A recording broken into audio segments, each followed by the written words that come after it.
Bonjour, c'est Chloé, journaliste et fondatrice de Micro-Canap. Je vous souhaite la bienvenue dans ce récap de l'actualité française du mois d'avril en moins de 20 minutes. Concernant ces actus, j'ai sélectionné les sujets du mois écoulé qui, à mon sens, sont les plus importants à retenir. Et je précise qu'en deuxième partie d'émission, je parle de l'actualité de quelques villes basées en région Nouvelle-Aquitaine. Hey!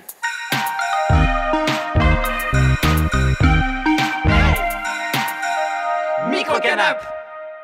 Première actu, mercredi 17 avril, le président de la République Emmanuel Macron a demandé à son gouvernement de lancer une grande concertation pour trouver des solutions, je cite, au surgissement de l'ultraviolence, en particulier parmi les plus jeunes. Le lendemain, le jeudi 18 avril, le Premier ministre Gabriel Attal a annoncé donner 8 semaines pour faire aboutir le travail collectif de concertation demandé par le président. Depuis cette annonce, Gabriel Attal a énuméré des idées de mesures, je vous en cite quelques-unes tout de suite. Il envisage d'atténuer l'excuse de minorité, les adolescents ayant entre 16 et 18 ans pourraient être jugés plus souvent comme des majeurs, ils seraient envoyés en détention plus facilement et pour des durées plus longues. Il envisage que tous les collégiens soient scolarisés tous les jours de la semaine entre 8h et 18h. Les élèves qui perturbent le plus gravement les cours pourraient être sanctionnés sur leur brevet, leur CAP ou leur bac, et une mention pourrait être apposée sur leur dossier Parcoursup. Le Premier ministre a également insisté sur la responsabilisation des parents et a affirmé qu'une commission rendrait d'ici à la fin du mois des propositions pour réguler les dépendances aux écrans, chose faite. Ces mesures dites répressives ont vivement fait réagir psychologues, historiens et sociologues, et depuis, les maires de Béziers et de Nice ont annoncé l'instauration de couvre-feu pour les mineurs de moins de 13 ans. Cette mesure consiste à interdire toute sortie des adolescents de 23h à 6h du matin. Lors d'un entretien accordé en exclusivité le 25 avril dernier à France 3 Occitanie, le ministre de l'Intérieur Gérald Darmanin s'est dit favorable à la mise en vigueur d'un couvre-feu pour les moins de 13 ans sur l'ensemble du pays.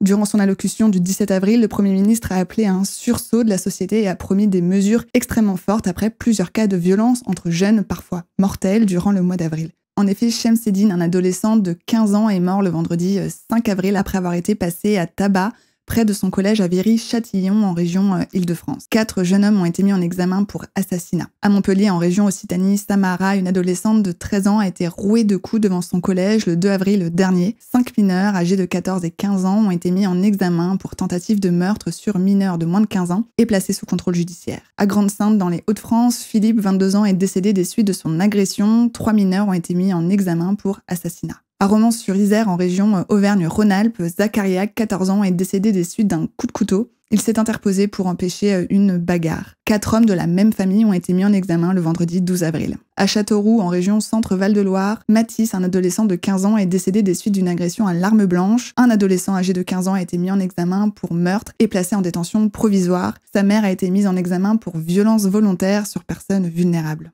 Dans son allocution qui s'est tenue le jeudi 17 avril devant la mairie de Viry-Châtillon en région Île-de-France, le Premier ministre a affirmé qu'il y a 2 fois plus d'adolescents impliqués pour coups et blessures, 4 fois plus pour trafic de drogue et 7 fois plus dans les vols avec armes que dans la population générale. Alors qu'en est-il réellement ? En me basant sur les mêmes chiffres que le Premier ministre, c'est-à-dire sur les chiffres de l'INSEE et ceux du ministère de l'Intérieur, les études et statistiques ont toujours démontré depuis qu'elles existent que les 15-34 ans sont les plus mis en cause par les forces de l'ordre pour des crimes ou des délits. Par exemple, en 2019, la moitié du nombre de mis en cause a moins de 28 ans et un quart a moins de 19 ans. Pour autant, de manière générale, si le nombre de mis en cause augmente entre 2016 et 2019, cette hausse concerne majoritairement les 30 ans ou plus, qui augmentent de 10,1%, alors qu'une baisse de 1,7% est observée chez les 15-30 ans. Alors la violence a-t-elle augmenté chez les plus jeunes ? Les chiffres de l'INSEE et d'Interstat, le ministère de l'Intérieur, démontrent une baisse du nombre de mineurs condamnés pour crimes ou délits. En 2019, 238 000 personnes de 15 à 19 ans ont été mises en cause par les services de sécurité contre environ 180 000 personnes âgées de 15 à 19 ans en 2023. Une baisse est également constatée chez les 20-24 ans et chez les 25-29 ans. Alors cette baisse est-elle liée à la surpopulation carcérale, au manque de moyens humains et financiers dans les centres de détention, ou est-ce sans lien et la baisse du nombre de condamnations et de mises en cause des moins de 30 ans est réelle ? Des chiffres qui interrogent alors que les chiffres du nombre de victimes augmentent pour une grande partie des crimes et délits. D'une manière plus globale, la violence a-t-elle augmenté en France, ou les chiffres sont-ils toujours les mêmes, mais est-ce que la nature et la forme de cette violence a changé ? Nous entendons ces dernières semaines qu'il y a une hausse des agressions au couteau, alors qu'en est-il ? En réalisant des recherches, je suis tombée sur une question au gouvernement posée par Valérie Boyer, sénatrice Les Républicains des Bouches-du-Rhône. Elle a posé une question en juin 2023 et selon la sénatrice, d'après l'INSEE, 44 000 personnes ont été victimes d'agressions à l'arme blanche entre 2015 et 2017 Et depuis, plus aucune donnée n'a été transmise. Et pour cause, les chiffres d'agression étaient récoltés par l'Observatoire national de la délinquance et des réponses pénales, l'ONDRP, supprimé en 2020 pour être remplacé par un autre observatoire au sein même du ministère de l'Intérieur. Alors Sabrina Agresti-Roubache, secrétaire d'État auprès du ministère de l'Intérieur et des Outre-mer, a alors répondu que le phénomène n'est pas si simple à quantifier puisque les statistiques institutionnelles ne recensent pas,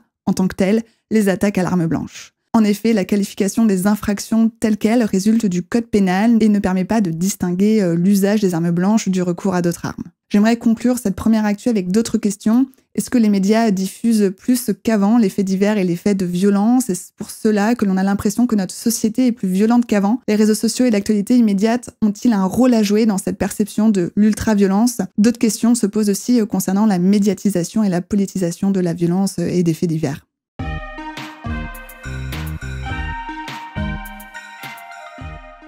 Deuxième actu, et cela concerne les droits humains, et il y a plusieurs points à évoquer. Premièrement, selon le rapport annuel d'Amnesty International publié le 24 avril dernier, il y aurait en France une dégradation du respect des droits humains. L'organisation cite notamment la violente répression des manifestations contre la réforme des retraites, des interdictions de manifestations, la mort de Naël, 17 ans, tué par un tir de police, l'accentuation des discriminations et du racisme, la dégradation des droits des personnes exilées avec le vote de la loi Asile et Immigration. Deuxième point, pour favoriser l'accès à l'avortement sur le territoire, un décret paru au journal officiel le mercredi 24 avril autorise les sages-femmes à pratiquer l'IVG instrumentale dans les mêmes conditions que les médecins. Alors uniquement les sages-femmes spécialement formées pourront pratiquer l'interruption volontaire de grossesse instrumentale et uniquement en établissement de santé. Pour information, depuis 2016, les sages-femmes pouvaient pratiquer l'IVG médicamenteuse. Le lundi 22 avril, les 4 principaux syndicats de la SNCF ont signé un accord négocié avec la direction sur l'accompagnement de la fin de carrière des cheminots. Cette discussion et ces négociations avec la direction étaient prévues en juin,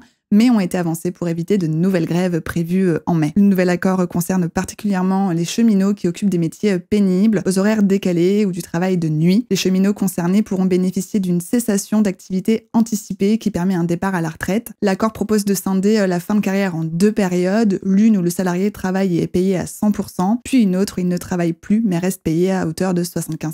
Le mardi 16 avril, Mayotte a vu débuter une nouvelle opération contre l'insécurité, l'immigration irrégulière et l'insalubrité des habitats. Cette opération intervient 1 an après l'opération Wumbushu qui a connu des résultats approximatifs. Cette nouvelle intervention porte le nom de Place Nette et doit durer 3 mois. Elle prévoit la destruction de 1300 bangas, l'arrestation d'une 60aine de chefs de gang et un contrôle renforcé des frontières. Comme l'opération Wumbushu, l'opération Place Nette était réclamée par des collectifs d'habitants de Mayotte, 101e département français. Le mardi 9 avril, le Sénat a adopté en première lecture une proposition de loi limitant le droit de grève dans les transports. Alors ce texte, il limite les grèves sur certaines périodes comme les vacances scolaires ou pendant les événements d'importance majeure, de la veille et jusqu'au lendemain des jours fériés, et de la veille jusqu'au lendemain des jours des élections nationales et locales ou encore des référendums. Cette loi autorise le gouvernement à prévoir chaque année des périodes au cours desquelles il pourra interdire les grèves. Ces périodes d'interdiction seront fixées chaque année par décret et ce décret devra être publié au moins 90 jours avant le début de la première période de suspension. Alors un amendement a prévu des délais raccourcis pour les Jeux Olympiques et Paralympiques de Paris 2024. Les salariés qui ne respecteraient pas le dispositif risqueront des sanctions disciplinaires. Le lundi 8 avril, le Parlement a définitivement adopté par un dernier vote de l'Assemblée nationale une loi pour valoriser l'engagement bénévole et simplifier la vie associative. Adopté à l'unanimité, le texte prévoit d'assouplir les conditions pour que les bénévoles engrangent des droits à la formation via le compte d'engagement citoyen, le CPF. Les bénévoles éligibles devront justifier un engagement minimal d'1 an dans des associations déclarées, contre 3 auparavant.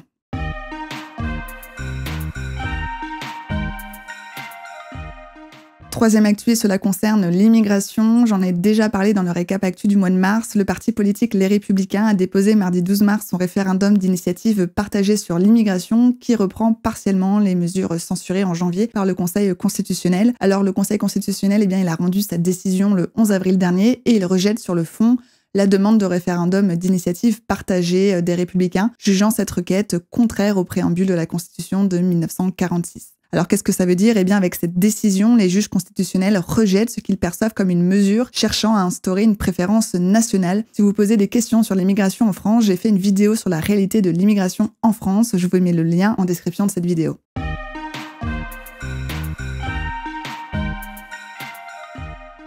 Quatrième actu, cela concerne l'environnement et il y a plusieurs choses à évoquer. Déjà, bonne nouvelle, la France enregistre un excédent pluviométrique de près de 85% pour le mois de mars selon Météo France. La situation des nappes phréatiques à la mi-avril est donc, selon le BRGM, le service géologique national, satisfaisante sur une grande partie du territoire avec 58% des niveaux au-dessus des normales. Selon le service géologique, la recharge reste active sur la plupart des nappes. Dans le même thème, les records de chaleur continuent. Le mois d'avril a été le 27e mois consécutif au-dessus des températures normales. Aussi, les températures des mers et océans n'ont jamais été aussi élevées selon le programme européen Copernicus. Et si on combine ces deux indicateurs, les records de chaleur des mers et des océans ainsi que les températures au-dessus des normales de saison, eh bien les littoraux français sont menacés de submersion marine et d'érosion côtière. Alors la question des réfugiés climatiques français commencera donc à se poser.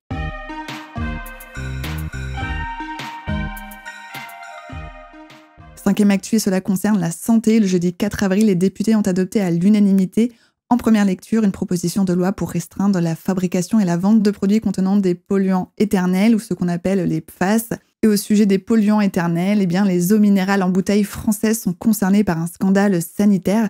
Ce scandale, eh bien, il a débuté en octobre 2023 quand l'ANSE, donc l'Agence nationale de sécurité sanitaire de l'alimentation, de l'environnement et du travail, a remis un rapport au gouvernement dont les conclusions de l'expertise ont été dévoilées le jeudi 4 avril par France Bleu et le journal Le Monde. Ce bilan révèle que la qualité des eaux minérales du groupe Nestlé n'est pas garantie et l'ANSE recommande une surveillance renforcée des sites de Nestlé et de tous ses sites de production. Toujours selon l'ANSE, les eaux du groupe, en plus d'être traitées et purifiées par des méthodes interdites et strictement réservées à l'eau du robinet, eh bien, elles sont contaminées par des bactéries, des pesticides, des PFAS, polluants éternels nocifs. Ce rapport est à combiner avec un autre rapport, celui de l'Inspection générale des affaires sociales qui a été remis en juillet 2022 au gouvernement. Ces conclusions ont été révélées fin janvier par Radio France et Le Monde. Ce rapport, qui date de 2022, estime qu'au moins 30% des marques d'eau en bouteille a recours à des traitements interdits par la réglementation, dont la totalité des marques exploitées par Nestlé. Alors, je précise que la première émission de Microcanap concerne l'eau potable en France. J'y interview 2 scientifiques. Alors, si vous souhaitez en connaître davantage sur les règles sanitaires et sur le traitement des eaux en France, je vous mets le lien de mon émission en description de cette vidéo.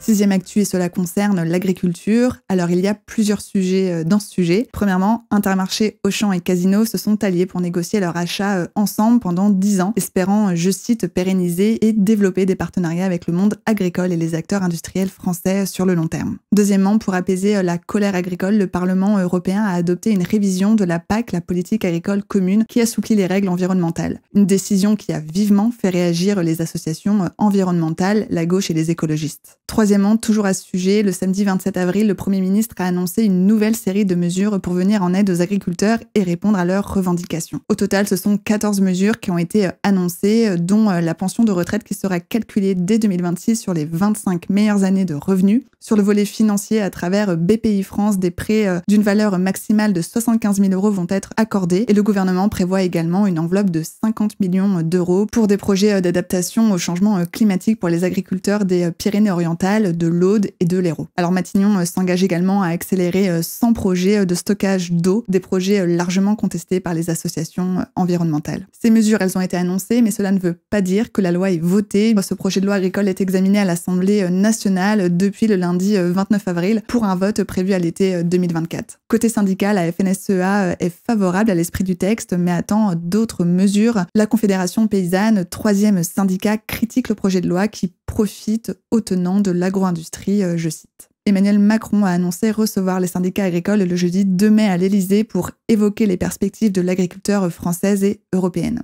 Alors j'ai fait une vidéo au sujet de la crise agricole en France. Si vous voulez en savoir plus à ce sujet, je vous mets le lien en description.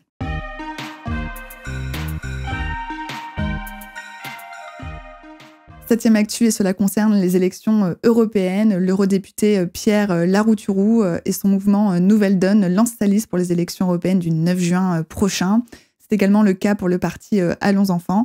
et aussi le président des Patriotes, Florian Philippot, et Jean-Frédéric Poisson, et le président de La Voix du Peuple, ont annoncé faire liste commune pour les européennes 2024. Au moment où je tourne cette vidéo, 24 listes ont été déposées pour les élections européennes qui se tiendront le dimanche 9 juin prochain. J'en parle plus en détail dans le récap actu du mois de mars, dont je vous mets le lien en description. N'hésitez pas à aller regarder si vous posez des questions sur ces élections du type à quoi ça sert, qu'est-ce que c'est une liste, et si vous n'allez pas jeter un coup d'œil, je vous cite tout de suite les autres listes déposées. Alors, il y a Europe Écologie Les Verts, le Rassemblement National, Renaissance, Reconquête, la France Insoumise, les Républicains, le Parti communiste français, Lutte ouvrière, l'écologie au centre, Equinox, le Parti radical de gauche, Place publique, Union populaire républicaine, les Patriotes, le Parti animaliste, le Parti pirate, Volt Europa, Alliance centriste, le Parti fédéraliste européen, Europe équitable et l'Alliance rurale.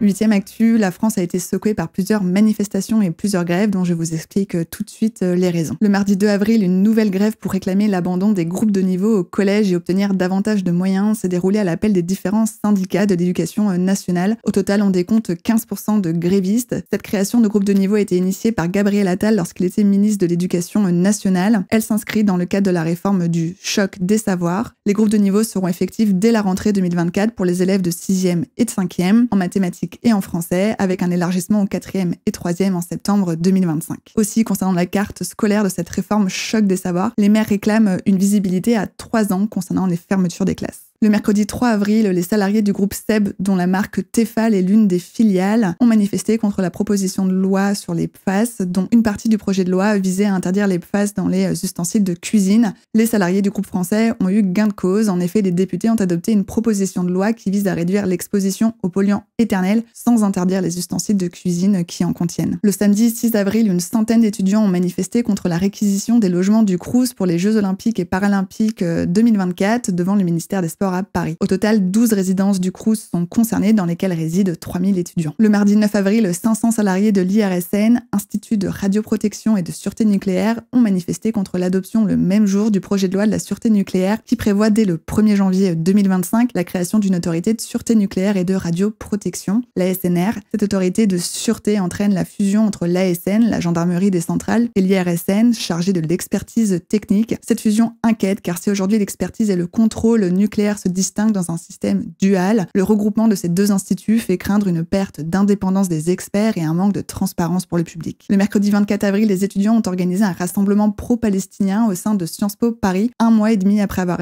occupé l'amphithéâtre de leur établissement en soutien aux Palestiniens et empêché un membre de l'Union des étudiants juifs de France d'y entrer. Sarah, une étudiante en master, a expliqué au micro de la radio RTL que les étudiants de Sciences Po Paris ont 3 demandes principales à l'administration de Sciences Po Paris. La première, c'est d'organiser une assemblée entre l'ensemble des étudiants et l'administration pour parler de la situation en Palestine. L'autre demande concerne le début d'une enquête sur les partenariats avec les universités israéliennes ainsi que la cessation des enquêtes et des accusations contre les étudiants qui ont participé à des protestations palestiniennes. La mobilisation pro-palestinienne s'est ensuite étendue à la Sorbonne, à Paris, et dans plusieurs campus de France où des réunions, blocus, opérations, coups de poing, manifestations et actions se préparent toujours à l'heure où je tourne cette vidéo. Ces manifestations étudiantes pro-palestiniennes pour réclamer la paix à Gaza n'ont pas manqué d'alimenter les débats et les discours politiques et médiatiques. En effet, des séquences et actions auraient retenu l'attention et seraient jugées comme extrémistes et en soutien aux terroristes. La police est également intervenue à plusieurs reprises, soit pour déloger des manifestants, soit pour interrompre des tensions entre différentes oppositions.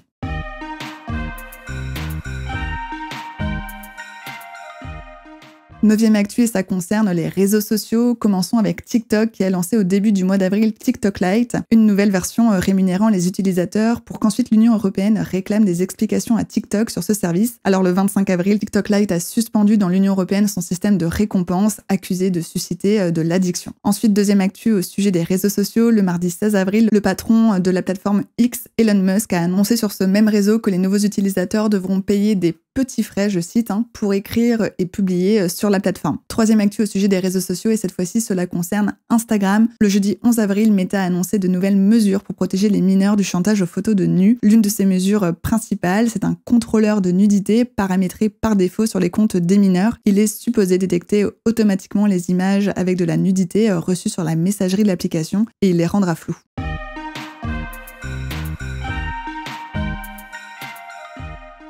10e et dernière actu, parlons pratico-pratique. L'État a envoyé un nouveau chèque énergie aux 5,6 millions de ménages concernés par ce dispositif. La campagne d'envoi se termine le 15 mai. Depuis le 15 avril, les motos et l'ensemble des 2 roues immatriculées doivent se soumettre à un contrôle technique tous les 3 ans pour garantir le bon état de leur véhicule. En cas de non-respect de la mesure, le propriétaire du véhicule motorisé s'expose à une amende de 135 €. Le pass colo est lancé depuis le 15 avril. C'est une aide financière destinée aux parents issus de la classe moyenne et populaire pour inscrire leur enfant de 11 ans en colonie de vacances. Les familles concernées pourront déduire 200 à 350 € sur le séjour. Maintenant, passons à l'actualité de quelques villes situées en région Nouvelle-Aquitaine. Alors, je précise que pour proposer une vidéo digeste, je ne peux pas parler de toutes les villes basées dans la région.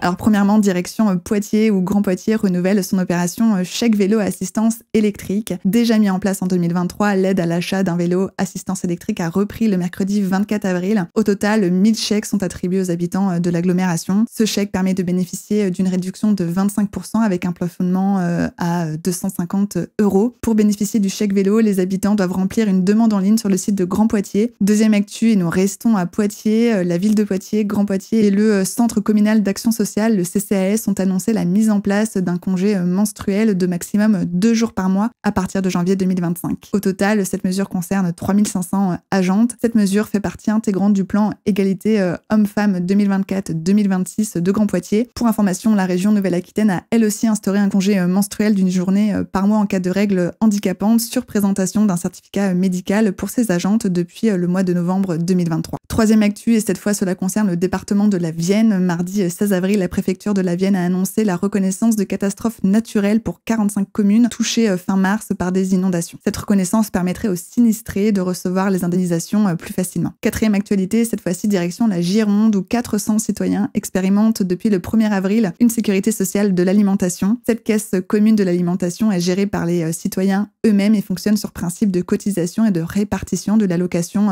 alimentaire. Alors 1 € égale 1 mona, donc la monnaie alimentaire, et chaque personne cotise en fonction de ses moyens. Cette caisse de l'alimentation, elle est expérimentée pendant 1 an et elle doit permettre la lutte contre l'insécurité alimentaire. En effet, 200 000 personnes sont en situation de précarité alimentaire en Gironde, soit 12% de la population. Cinquième et dernière actu régionale, direction La Rochelle, où 9 activistes du mouvement Extinction Rébellion ont été relaxés sur la reconnaissance de l'état de nécessité. Ça s'est déroulé le mardi 23 avril au tribunal de La Rochelle, où les 9 activistes étaient jugés pour s'être introduits dans l'enceinte du port de commerce de La Rochelle le 2 septembre 2023 pour étendre de grandes banderoles inscrites de leurs sigles et de slogans comme « L'agro-industrie tue » et « L'accaparement de l'eau, ça suffit ». Je vous remercie d'avoir regardé ce récap de l'actu française du mois d'avril. Si vous êtes nouveau ou nouvelle sur cette chaîne, je précise que Microcanap est aussi disponible en version audio sur Deezer, Apple Podcasts et Spotify. Et qu'en plus du récap de l'actualité du mois, je sors une émission tous les jeudis où j'évoque un sujet d'actualité et de société française, soit sous forme d'interview, soit seul face caméra. Aussi, si vous voulez soutenir le projet de médias indépendants qu'est Microcanap, n'hésitez pas à vous abonner à la chaîne YouTube. Et si vous faites déjà partie des abonnés, je vous remercie beaucoup. Ce soutien nous fait vraiment plaisir. Microcanap!